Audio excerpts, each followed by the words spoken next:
Bismillahirrahmanirrahim. Assalamualaikum warahmatullahi wabarakatuh. Selamat datang di podcast Metode Kuantitatif Bisnis. Nah, di pertemuan sebelumnya kita sudah belajar bersama ya teman-teman terkait dengan statistik deskriptif dari teori sampai dengan prakteknya. Nah, untuk pertemuan kali ini kita akan belajar bersama terkait dengan uji validitas dan reliabilitas. Oke, beberapa hal yang akan saya sampaikan dalam kesempatan kali ini. Yang pertama kita akan belajar ya, apa sih pentingnya uji validitas dan reliabilitas.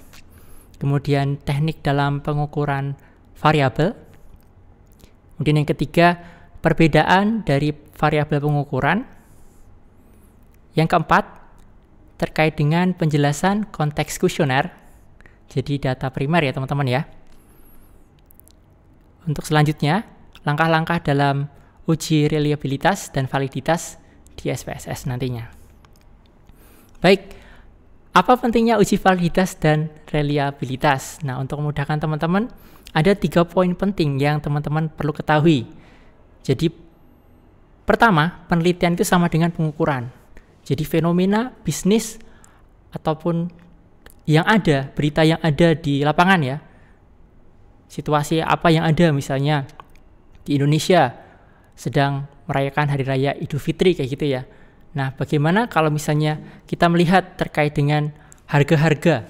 Nah, kita mencoba melakukan penelitian, pengukuran di mana pengukuran tersebut hampir sama dengan kenyataan yang ada.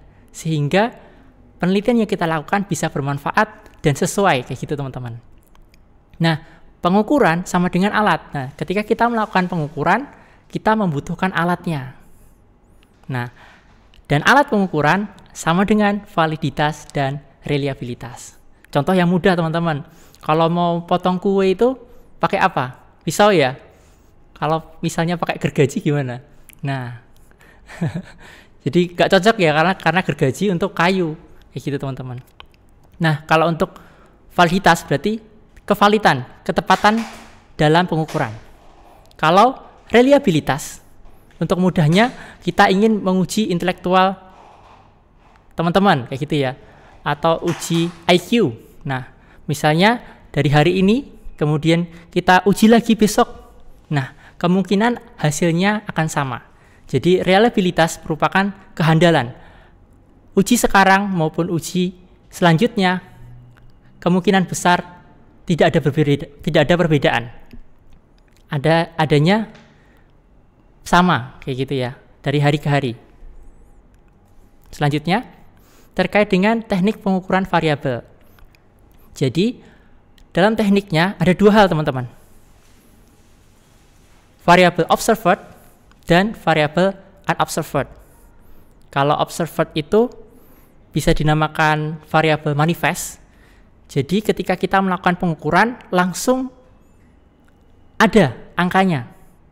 Contoh, kita kalau misalnya mau ukur berat badan, langsung keluar angkanya ya, di alat ukur berat badan ya. Nah, kalau unobserved itu ketika kita melakukan pengukuran, tidak bisa langsung muncul angkanya. Contohnya apa? Misalnya kita mau menguji atau mengukur loyalitas pelanggan. Apakah langsung keluar angkanya? Tidak, gitu ya. Kita perlu breakdown terkait dengan indikator-indikator. Apa ya kira-kira yang menjadi indikator dalam loyalitas pelanggan kayak gitu ya. Misalnya dia melakukan pembelian dalam kapasitas yang besar kayak gitu. Kemudian apalagi? Oh, dia melakukan pembelian ulang. Apalagi? Misalnya dia merekomendasikan ke temannya, ke saudaranya, keluarganya ketika membutuhkan barang yang dijual oleh produk tersebut, dia merekomendasikan untuk membeli di tempat yang sama. Nah, itu salah satu indikator-indikator sehingga nanti akan memunculkan angka.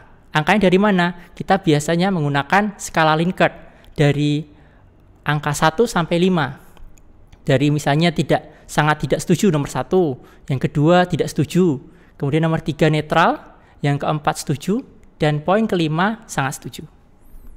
Ini perbedaannya teman-teman. Untuk perbedaan variabel pengukuran ya, contohnya untuk lebih jelas ya. Observed ada panjang, tinggi, berat, luas pendapatan, itu semua langsung keluar angkanya. Yang tidak keluar, loyalitas pelanggan, kepuasan kerja, motivasi kerja, komitmen karyawan, dan kepercayaan. Nah, untuk selanjutnya kita akan membahas lebih mendalam terkait dengan konteks kuesioner, akan dilanjutkan di podcast yang selanjutnya. Terima kasih. Wassalamualaikum warahmatullahi wabarakatuh.